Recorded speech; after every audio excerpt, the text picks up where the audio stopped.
Boa noite a todos, que a paz do Mestre esteja em nossos corações. Eu faço um atalho logo. É verdade. Bom, então, como foi anunciado, nós vamos falar hoje sobre o que é ser espírita.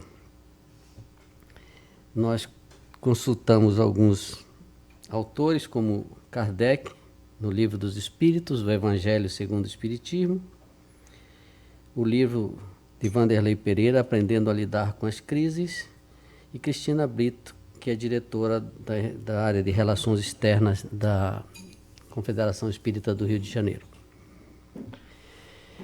Para que nós nos situemos no trabalho de hoje, nós procuramos dividir o trabalho em duas partes.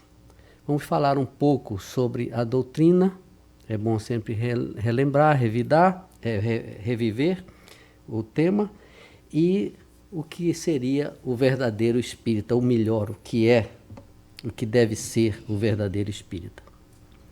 Falando dos princípios da doutrina, o espiritismo é uma doutrina revolucionária que traz a fé raciocinada. Olha, caiu o negócio aqui. Pessoal, a capinha aqui. Pautada em revelações dos espíritos trazidas através da codificação de Allan Kardec em suas 5 obras. Essas obras abordam, sob o ponto de vista dos espíritos, os temas ligados às relações do mundo material com os espíritos ou os seres do mundo invisível. E elas estão assim distribuídas. No Livro dos Espíritos, Kardec trata exatamente dos princípios da doutrina. Em seguida, ele nos traz o Livro dos Médiuns, que fala do intercâmbio com o mundo espiritual. Em terceiro, o Evangelho segundo o Espiritismo, que cuida da moral cristã. E quarto, a filosofia e a justiça ele trata no céu e o inferno, que às vezes muita gente deixa de ler. E finalmente o quinto, que é a Gênese, são os temas afetos à ciência. Então, dessa maneira, Kardec engloba nessas 5 obras básicas. Evidente que não são só essas 5 obras que Kardec nos deixou, são ao todo 11, mas que nós deixamos para não ficar muito complexo o tema da noite. Dessa maneira, o Espiritismo se apresenta sobre 3 aspectos diferentes. O primeiro deles são as manifestações mediúnicas, que a partir dessas manifestações é que tudo começou, exatamente aqui nos Estados Unidos. Essas manifestações elas se traduzem por efeitos sensíveis, tais como ruídos, pancadas e até materializações de espíritos. Hoje, praticamente, já isto não acontece, mas há tempos atrás era muito comum. Chico trabalhou bastante com alguns médiuns nesta seara. Outra manifestação é a obtenção da escrita direta, também denominada de psicografia, e a pneumatofonia, ou voz direta, que muitas vezes é espontâneo. Isso nós vemos no trabalho na mesa mediúnica, e em alguns casos, extra mesa mediúnica, quando existem médiuns que ainda não estão doutrinados, que ainda não sabem o que estão fazendo e, de repente, são tomados por algum espírito e começam a falar. O segundo são os princípios de filosofia e de moral que delas decorrem. E o terceiro é o principal, é nós aplicarmos esses princípios. Na segunda parte do nosso trabalho, como nós dissemos, nós vamos falar e fazer algumas reflexões a respeito do que é o verdadeiro espírita. Sabendo que ainda estamos longe da perfeição, Kardec nos oferece como definição do que seja o verdadeiro espírita. E ele nos diz, lá no Evangelho segundo o Espiritismo, que é aquele que é reconhecido pela sua transformação moral e pelos esforços que emprega em domar suas más tendências. Nós sempre comentamos isto aqui, e os outros colegas também que falam aqui, que nós trazemos muitas más tendências de outras vidas. E à medida que nós vamos trabalhando isso dentro de nós, a finalidade da gente estar estudando, estar se desenvolvendo no centro, é exatamente isso, é nós podermos nos domar, que é algo muito difícil, porque isso muitas vezes acontece de uma hora para outra, quando as pessoas são provocadas, às vezes por uma coisinha mínima, e há uma explosão terrível. Então, por que eu agi assim? Por que eu tive essa explosão? Porque são tendências que eu carrego dentro de mim. E a finalidade do trabalho no centro, ou fora dele, é exatamente nós domarmos isso que nós trazemos dentro da gente. Pois bem, aí vem o que é ser espírita. É praticar os ensinamentos de Jesus e não apenas acreditar nele. É o que muita gente faz. Não, eu acredito em Jesus e tal, acabou dali, as tendências negativas voltam. Então não adianta só acreditar. Nós temos que colocar em prática os ensinamentos que todo o tempo nós estamos aprendendo. E vem mais outro conceito. O espírita é aquele que encontra no espiritismo respostas às suas questões existenciais, entendimento sobre a nossa posição dentro do contexto da vida maior. O que eu estou fazendo aqui? Por que eu vim para cá? E essas respostas só quando nós vamos nos estudando cada vez mais dentro da doutrina que nós vamos aprendendo a nos situar dentro desse contexto maior, que nós chamamos de vida maior. Portanto, ser espírita é aquele que se sabe imortal em mais uma experiência transitória na carne. Isso é importante nós termos em mente. Nós custamos muito a entender esse objetivo. Nós somos imortais. Apesar da gente ser muito materialista, muito materializados, nós somos imortais. E é aquele que, buscando ser melhor hoje do que ontem, e amanhã melhor do que hoje. É aquele passozinho que nós vamos dando a cada instante, a cada dia. Não adianta nós querermos ir para o topo da escada que nós não vamos conseguir. À medida que eu dou um passozinho, que eu consigo me domar, eu evoluí um pouquinho. E aí eu subi um degrauzinho nessa escala evolutiva. Portanto, ser espírita é o que busca aliar a vigilância à oração, para não se perder ou desviar na jornada das lutas redentoras da vida. Todos nós temos isso. Nós estamos aqui lutando, batalhando, e muitas vezes nós perdemos algo muito importante que se chama a esperança. E é isso muito importante que nós não devemos deixar sair de dentro de nós através de uma prece que, às vezes, ou na maioria das vezes, ela recompõe tudo. Ser espírita é aquele que sabe que o orgulho e o egoísmo são os nossos maiores inimigos e que definitivamente, fora da caridade, não há salvação. Essa expressão recorrente no meio espírita é usada como lema ou slogan do espiritismo. A gente vê bastante ser falado sobre isto. Fora da caridade não há salvação. O que significa e por que surgiu essa expressão? Kardec usou isso em contraproposta doutrinária, refutando o exclusivismo autoritário da Igreja Católica. E nós, até muito pouco tempo, ouvimos isto, porque a maioria de nós vem do catolicismo. E ainda se lembrava muito, isto eu lembro, que fora da Igreja Católica não há salvação. Então, se você não estivesse na igreja, você não teria salvação.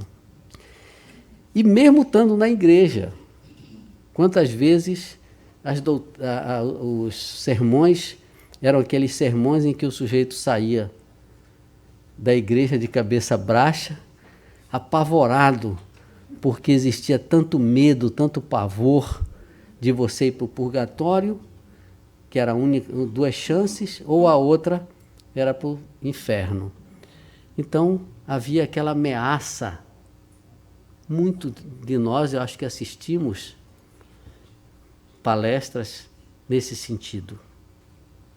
Por isso, Kardec, para refutar essa expressão que era usada muito pela Igreja Católica, ele elege a caridade como a mais sublime das virtudes morais. Então, aí não tinha combate. Eles não conseguiam refutar a ideia de Kardec. E isso, inclusive, está no Evangelho segundo o Espiritismo, que é o título do capítulo 15, onde também se acha uma comunicação espiritual assinada pelo apóstolo Paulo, dizendo: nada traduz com mais exatidão o pensamento de Jesus. Nada resume tão bem os deveres do homem como essa máxima de ordem divina.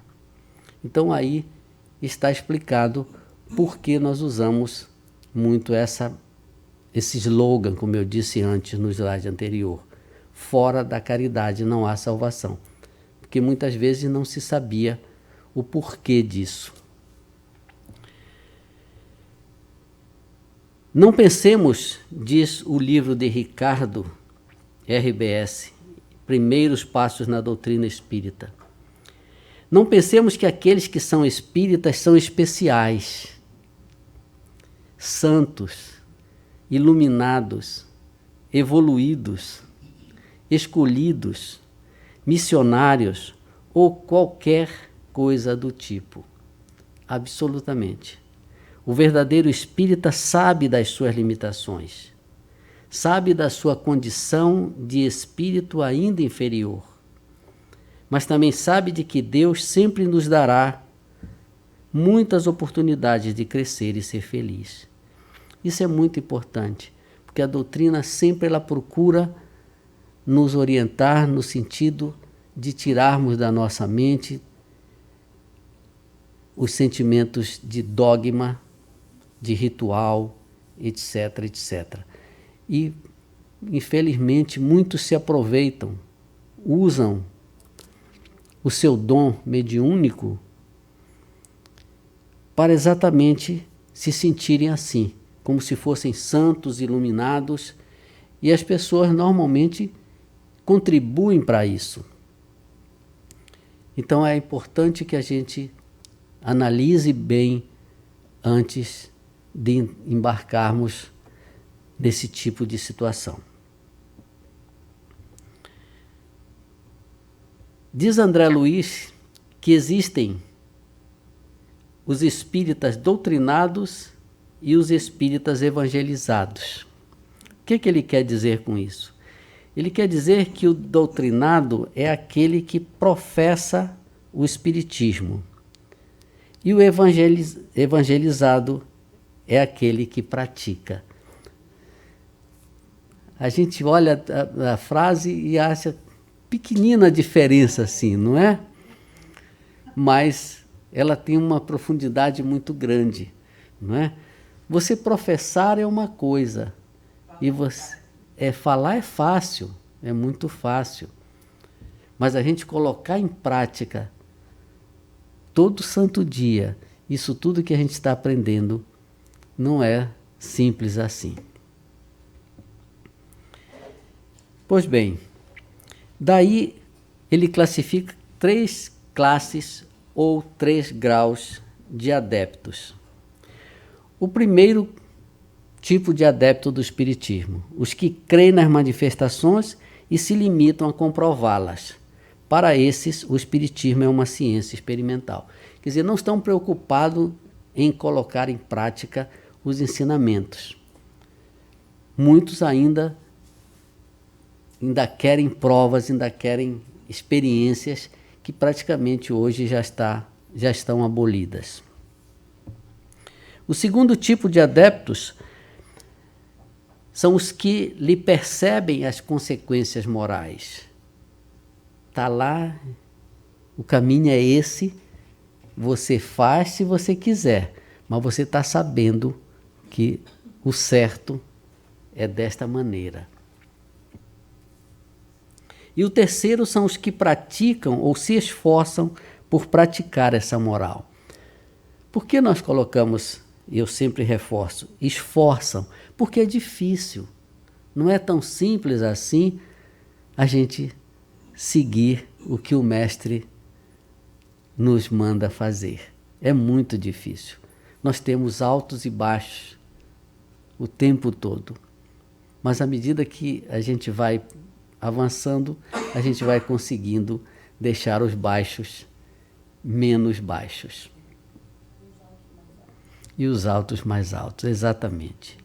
Portanto, qualquer que seja o ponto de vista, seja científico ou moral, sob que considerem esses estranhos fenômenos, todos nós compreendemos que eles constituem uma ordem inteiramente nova de ideias.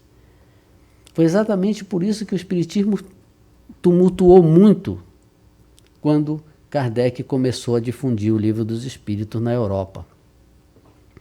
Exatamente por causa que era uma ideia nova e quebrava com todos aqueles paradigmas que a Igreja Católica ensinava. Por isso o combate muito feroz em cima das obras. Tem o caso dos livros que foram queimados na Espanha, etc, etc. E a coisa chegou até no próprio Brasil, onde se faziam verdadeiras romarias na frente da casa do Chico, não só lá, mas onde existia centros, pequenos centros espíritas começando ainda, as pessoas não passavam por aquela rua. Se sabiam que tinha um centro espírita ali, as pessoas procuravam dar uma outra volta, mas ninguém passava ali. De tão arraigada na mente estava os conceitos que a Igreja Católica tinha colocado em todos nós. Portanto, são ideias novas que ainda nós não entendemos completamente. Essas ideias, cujas consequências não podem deixar de ser uma profunda modificação no estado da humanidade. Aos poucos, a humanidade está se inteirando e vai modificando, vai mudando. Compreendem também que essa modificação se dá exclusivamente no sentido do bem. É lógico, se a gente for estudar todas as obras, for estudar tudo que os espíritos nos passaram, é só a direção é o bem. E a gente está vendo, apesar de que as notícias ruins se espalham com mais facilidade, as maldades são mais fáceis de serem difundidas, mas as coisas estão mudando. Como nós já estudamos, tem alguns livros de Joana de Ângeles sobre a chegada de espíritos abençoados em crianças novas. Recentemente, não sei se vocês viram, na Holanda, um garoto de 9 anos se formou em engenharia elétrica. 9 anos. Como? Ele é chamado de o novo Einstein. A gente se pergunta como Se nós temos um parente, um filho, um neto de 9 anos e a gente vê o desenvolvimento dessa criança, e a gente se pergunta como uma criança de 9 anos já se formou em engenharia elétrica. E o mais interessante, o curso era de 3 anos, ele fez em 9 meses. Então, a comprovação de que esses espíritos estão chegando dentro de nós, seja na ciência, seja na música, nas artes de um modo geral, eles estão sim entre nós. É claro que a coisa não vai acontecer de uma hora para outra. Nós muitas vezes nos decepcionamos, puxa, mas não muda. Muda. É porque é muito tempo, nós temos ainda quase que mais um milênio para assistirmos essa mudança completa. Mas a coisa está acontecendo. E tem outros e outros exemplos, mas esse é o dos mais recentes. E ele já está fazendo a tese de doutorado dele. Em seguida, ele disse que assim que ele terminar, ele vai estudar medicina. Você olha para o garoto, é um garoto normal. Viu? Fala 5 línguas. E da onde vem isso? Da onde vem? Né? Aí está o que nós estamos comentando. Pois bem, e agora para nós reflexionarmos um pouco, eu trouxe exatamente uma parte do livro que eu falei no início. Ser espírita. Ser espírita não é ser nenhum religioso. Simplesmente é ser cristão. Não é ostentar uma crença, é viver a fé sincera. Não é ter uma religião especial, é deter uma grave responsabilidade. Não é superar o próximo, é superar a si mesmo. Não é construir templos de pedra, é transformar o coração em templo eterno.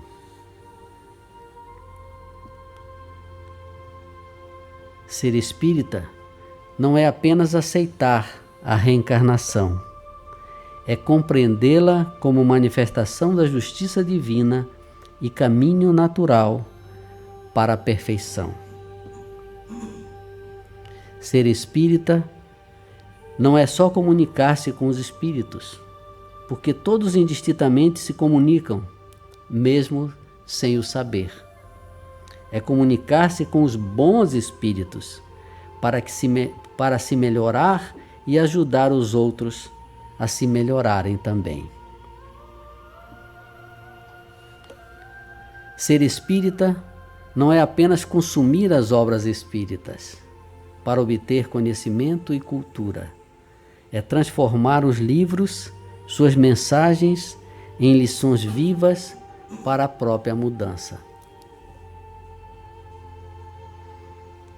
Ser sem vivenciar é o mesmo que dizer sem fazer.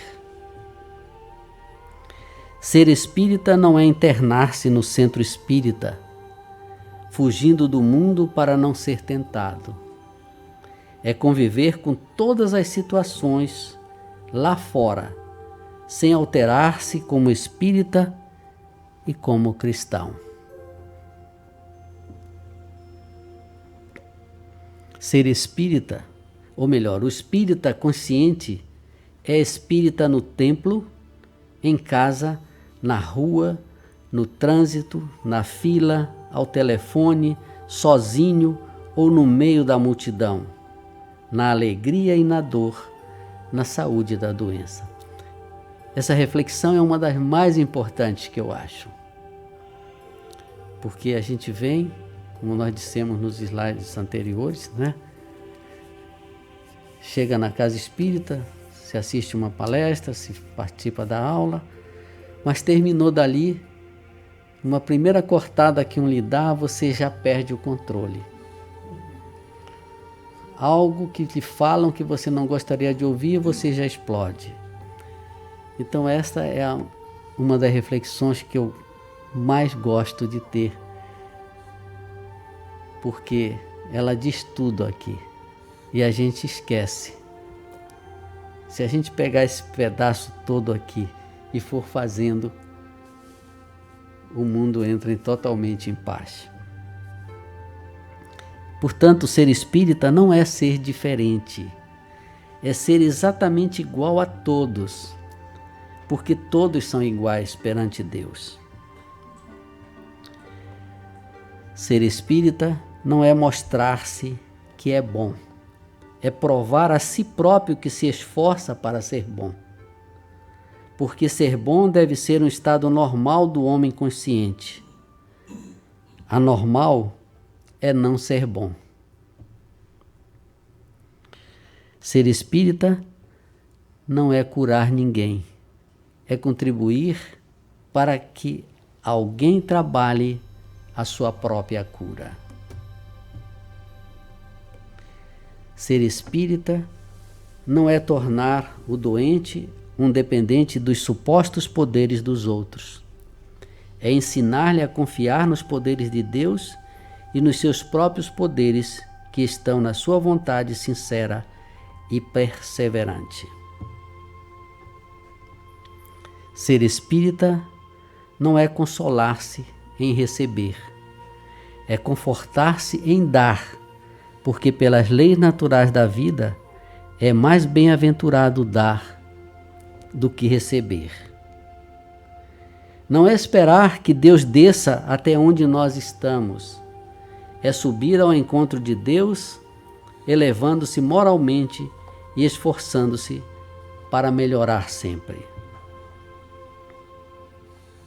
Ser espírita significa o olhar interior, a localização e a aceitação de nossa condição e a busca pela melhora e evolução de nossas aptidões e defeitos. Entendemos que não existe o certo ou o errado, e sim a ação e reação, lei de constante aplicação em nossas vidas e causador das nossas sucessivas necessidades de reencarnar e progredir. Isto é ser espírita.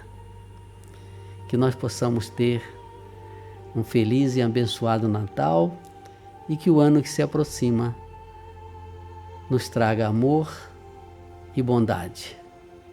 Muito obrigado.